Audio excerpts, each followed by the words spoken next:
Thank you for joining us for the 2020 Hermana virtual conference. My name is Andreana Albott, and I'm a member of Mana National Board of Directors.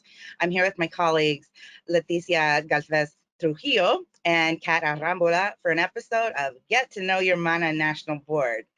Throughout the conference, you'll meet more members of the board. This is the oldest and largest Hispanic women's membership organization in the country. And we are excited to be here and to share our backgrounds and our stories with you, and hope as you discover how we have gone on our own leadership journey, you also start to consider working toward your own and being a part of the organization also at a national level.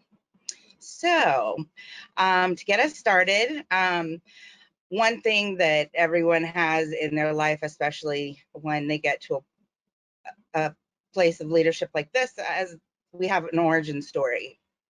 So I would love to hear how you all first came to join Mana and what were the steps that you took to get to this place of leadership within the organization.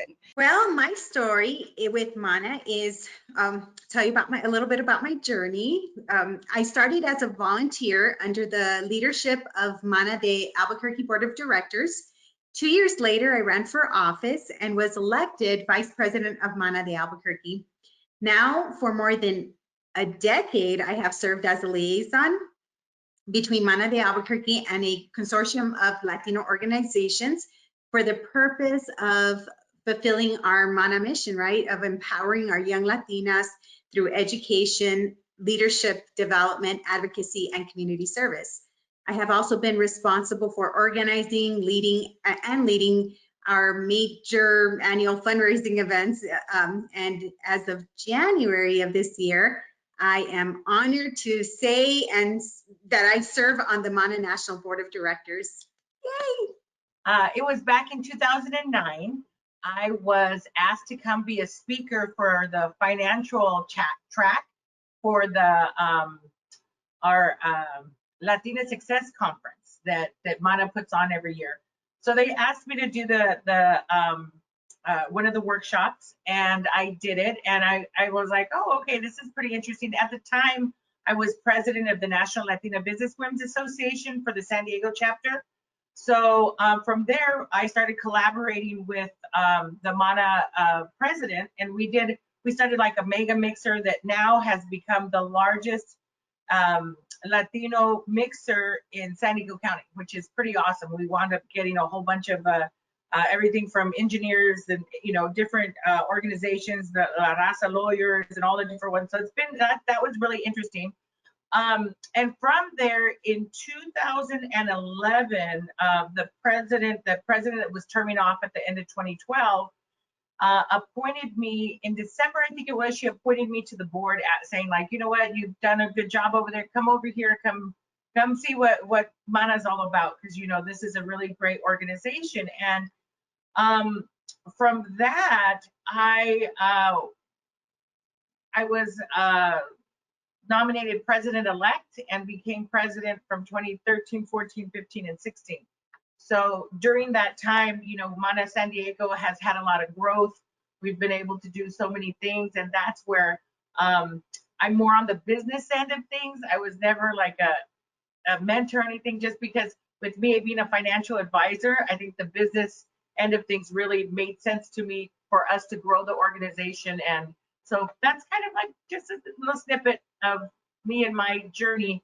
And then I got on the board after I was nominated and joined the Mana National Board 2 years ago. So this is my second year. So it's very nice, very nice. My mother actually was the one who introduced me to it, and I had always been looking for an organization where I could join other women in common ideas and passions for the Hispanic culture, especially in the middle of Kansas. And I was a part of a multicultural sorority at the University of Kansas. And being in that, it was kind of like, I had never had that much exposure to other women who are Latina, because I grew up in Topeka, Kansas, and that was not my experience growing up. And so going to the University of Kansas, surprisingly, I ended up with this sorority and realized just how much that fed my soul. And moved to New York, and this sorority is all over the United States. And so I ended up having a lot of my sorority sisters out in New York that I could spend time with. And then when I moved back here to be closer to my family, it was one of those things where I love that you all have all these different places that you've been able to kind of join from, and that's just not really what Topeka offers. And I was so glad to find such a strong organization of women who believed in, raising up our community, but in particular, raising up our children, especially our girls, because so many of them just get forgotten in many cases. And I'm glad we're seeing a shift, but it was really heartwarming to see other people who were just as passionate about that as I was. And so I joined and was a member, and then I'm still treasurer, and my passion also is in education and with the scholarship piece. And so I really focused on that for years, and then stepped into the president's role. Leadership is about vision. When you take on a leadership role within an organization, you envision a more perfect version of what it could be in the future. So we'll start with Kat. Kat, would you tell us what are your hopes and dreams for Mana? I would say my hopes for Mana is pretty simple. One of the things that is important to me, because again, I'm more on that like structure and the strategic planning and policies and procedures. One of the things that I really want to bring to the table is, because we've done a wonderful job, I think, probably because I was president, a wonderful job in San Diego getting all that stuff going. And I think that if we can disseminate that information from a national level to all the different chapters, because there's so many different things, so we're not having to reinvent the wheel. Or if we have these like amazing national, connections that we can help and educate the other chapters, whether it's fundraising, policies and procedures, or just basic stuff that, really, so that we're helping each of the chapters really become stronger,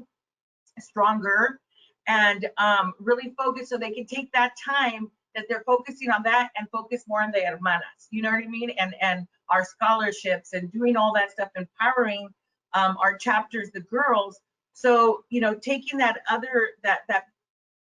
administrative side out of it a little bit, by providing that. So that's kind of one of the things that I really, that's what I envision. And I'm hoping to, obviously we've had a hiccup here with COVID, but I think that moving forward, if we can just start disseminating some of that information, we're more than happy to start bringing together what it is that everybody else has, and see what we can do to make it easier, and so that we can focus. And one of the things with me is I'm a big connector, and so even connecting other chapters with maybe national sponsors that I know of that are helping us locally, and then trying to get that so it disseminates into the chapters, into the other chapters. And so that's just my hope, to really just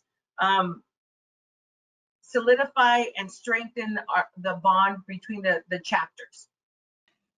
I'm a dreamer, but I'm also a pragmatist. And what my hope for Mana, and like you said, just having it really be a network and things. And to my sorority, we used to do And one of the, I'll go back to a lot of road trips to other chapters when they had initiations or parties usually, but we're there to support because we are all very small. And so we would go and we would be able to share different ideas of, you know, what our chapters have been doing, and it having that be like you could, where you can almost see the map of networks. I think that's a huge piece of, it's kind of like each chapter helps the other one grow, and we're supporting one another. And I think the administrative piece that you talk about, a lot of people just don't have that. It's not something that most people enjoy, being able to watch all of us support one another so that we can support, you know, the next level of leadership. My vision for Mana is to build such a strong foundation for our young Latinas throughout our nation that they will rise up in leadership roles standing on our shoulders, and that one day within the next couple of years, next few years, our future generations will, their view of equal access for all will be so bright that it will clearly be seen by all.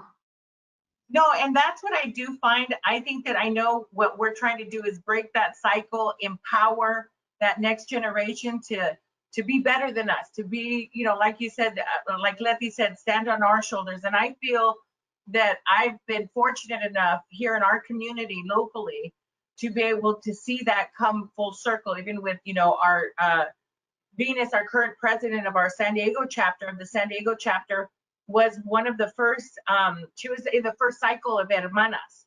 So 30 years, you know, so she's come full circle with that. And so I do think that, you know, we're making a difference, and just continuing that is imperative. I think it's just so important. You know, we are in uncertain times right now. So many women, particularly Latinas, as our community is facing such hard challenges during this global pandemic with regards to work, family, school, health, among other worries, of course. What message can you give our hermanas out there to give them hope that they are not alone, and to reassure them that they are doing a great job? You know, I think that's one thing that I see over and over again, especially lately, is, you know, these messages of you are not alone. And I think that within our culture, you really are never alone. One thing that I always tell my son, and I tell a lot of his little friends, is, you know, be patient, be strong, and, you know in your heart what you want, be patient, it will come. My message would be this conference itself is a testament, right, of us women, as Latina women, not being alone. We're just, this conference alone is a testament to that we are not alone. We mujeres are strong and we prevail. Being present at this conference, participating in this conference, is confirmation that in spite of this COVID pandemic, I would say to you, in spite of this COVID pandemic, you're pushing through tremendous barriers and working on being the absolute best version of you, because we're all here learning and growing together and sharing and empowering one another and building our capacity. You know, it's amazing.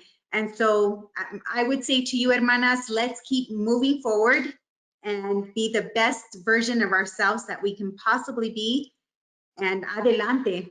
Yeah, well, and this is the, I get so excited. I always want to jump in. This is why it's just a little bit different this year, but I do think that I get very excited speaking to hermanas from different chapters, getting to understand what are they looking for, what are their aspirations, their goals, and I think that that's something that, even though, you know, we're, you know, whether you're on lockdown, you're at the house and you realize like, oh man, I'm doing more chores. And I think that we all are, those of us who are working from home, feel like it's a 24-hour job now because there's nowhere to go. You're still working. I know I'm working from home. But one of the things that I have found is I think that it's important for our hermanas, for all of us, actually, all of our hermanas, to stay connected to, and whether it's just picking up a phone and saying, hey, how are you doing? You know, seeing if there's something you can volunteer, whether you have internet access or not. If you don't, pick up the phone, give a call. And one of the things that I think that, you know, so that all of us together know that we're doing something for our family, keeping, you know, we have a lot of extended family. Sometimes we have them living in our home and whatnot. Do your part, you know, wear the mask, don't go out and do crazy things. I mean, I have a family member right now that, you know, went out and has COVID at 24, and I'm like, what? So that's what I'm saying, that, you know, if you just do your part, it helps our whole community. And I think that, you know, you should feel proud that you're able to do something to help each, you know, helping your family, helping the community.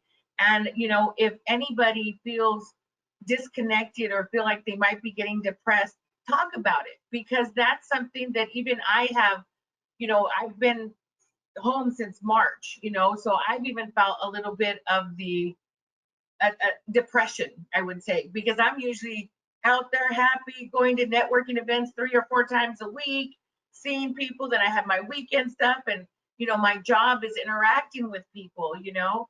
So I have figured out that something's gone on with me. And it took a while for me to realize what was wrong, but I wound up talking to one of my hermanas. I gave her a call and she's like, hey, what's going on? And we spoke about it. And I think that that's something that we can do to help each other, uplift each other, and, you know, that goal setting, that could be something. So what I did, and this is where I recommend to anybody who starts feeling that way, is to really start looking like, what can I be doing that's constructive right now, that's going to help me once we're able to get past this? What goals am I setting for myself? What stretch things can I do? You know, give a call to your local chapter and say, hey, is there something, you know, I can help with online? Or is there something, you know, with you know, make phone calls, do whatever it is, you know, checking in on people. So I guess that's my thing, is just, you know, if you need help, reach out. If you can help, reach out. Communication, that's probably my biggest thing right now. And I know if you're a part of Mana, it's because you want to do better. I think talking to some of the hermanitas, it's been interesting because a lot of them are very shy about getting politically involved. And, and I've always tried to tell them it doesn't matter what side you're on, so long as you're out there and you're making sure that, we have to have that sort of involvement. And with our hermanas, I think that was something, that we could sit and talk about. And because I do find a lot of our hermanas are so shy, but then you'll have one or two that are a little bit more like me. So, but the fact that they can't be together, whereas they were able to uplift each other and whatnot, that's why I think it's important to reach out. Or if you're the one that's a little shy, maybe you're not the one. If you've got a person like me and you have a personality that's a little more outgoing, call your local chapter. Find out if there's a way that you can, let me just check in with the other hermanitas. I'm willing to pick up the phone and just call and check out, see how are you, and do those things. Hey, and maybe coming up with a list of things like, hey, have you been looking at this, or are you interested in this? Because I do know that we do have those individuals in our chapters that are more outgoing and don't, and to be on the receiving end of that, I think would be phenomenal too for that person who feels a little disconnected. And so I think that's something I'm going to talk to our chapter about, make sure that we're reaching out, maybe one of our, the leadership in our hermanitas, whether it's, another hermanita or part of the leadership, whatever, just kind of like, I know they talk to their hermanitas, but the peer-to-peer with the hermanitas is what I'm talking about, not so much their mentors, because I know they're talking, you know what I mean? Your perspectives are amazing. Your ideas are incredible. I've really enjoyed this conversation. And yeah, you know, when you do the work, and as I stated earlier, it's certainly a labor of love. You, your passion just shines through. And so I truly appreciate that of my hermanas. And I'm so thrilled to be a part of this organization. It's so powerful. It's empowered so many people that I like, girls, my hermanitas. I've been doing the work for over a decade, probably a decade and a half now, a decade and a half. And I think about some of the hermanitas that were my hermanitas, and now they're back as madrinas, you know, and they've come back to pay it forward. I think about our school, one of our school board members, how he was telling me about, I presented, you know, about our local chapter on behalf of being vice president of Mana de, vice president of Mana de Albuquerque. I presented in front of our school board and talked about the hermanitas. And so one of our school board members said, you know, my wife was a very, an introvert, and she was just, you know, hardly ever spoke to anyone, wasn't kind of, she was uncomfortable in public. She kind of just wanted us. They were recently married, and this was in the late 70s. She became a part of Mana. And yeah, she became a part of Mana. And he says that ever since then, she had just flourished so tremendously that yes, he really attributes all of her, just how beautiful it was to see her transform and flourish into the woman she was called to be, right? He attributes that a lot to Mana. I wanted to actually share a poem with you all. I'm Mexican. No, I'm not spicy or feisty or exotic. I'm just not bland, because my culture is too rich, because my hips give in to the beats of a drum and my tongue rolls with a passion, because I come from vibrant colors and full skirts and intricate patterns in my gene pool. Warrior and conqueror, because I have te quiero y te amo, while you've got to stick to I love you. Because I come from women with rifles and food that excites you, and the very hands that harvest this land hold the very hearts that harvested me. A poem by J.R. Sale. I thought that was like, you know, even for any Latina, I think that's true. Many thanks to my fellow Mana National Board members, Catherine Arambula and Ariana Albott. Thank you, ladies, my hermanas, for the inspirational conversation today. Please join us for other 2020 Hermana virtual conference activities. Visit us at www.hermana.org and on Facebook and Twitter at Mana National for more information. Thank you all.